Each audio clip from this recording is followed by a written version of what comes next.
തായിക്കാട്ടുകര മുസ്ലിം ജമാഅത്തിന്റെ നേതൃത്വത്തിൽ ആവിഷ്കരിച്ച TMJ ഭവന പദ്ധതിയിൽ പണി പൂർത്തിയാക്കിയ മൂന്നാമത്തെ വീടിന്റെ താക്കോൽദാനം നിർവഹിച്ചു.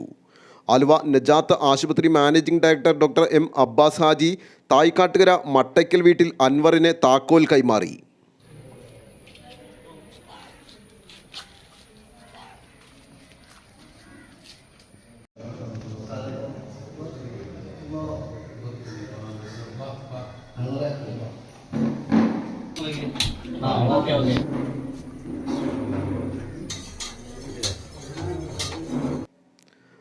ജമാഅത്ത് ചീഫ് ഇമാം അബ്ദുൽ സലാം മൗലവി ഓണംപള്ളി, ജമാഅത്ത് committee president PB Alikkunnu, secretary CK Shameer, treasurer advocate CH Saleem, council chairman CM Yakub, മറ്റ് ഭാരവാഹികൾ, മഹല്ലംഗങ്ങൾ, അൻവറിന്റെ കുടുംബാംഗങ്ങൾ എന്നിവർ പങ്കെടുത്തു.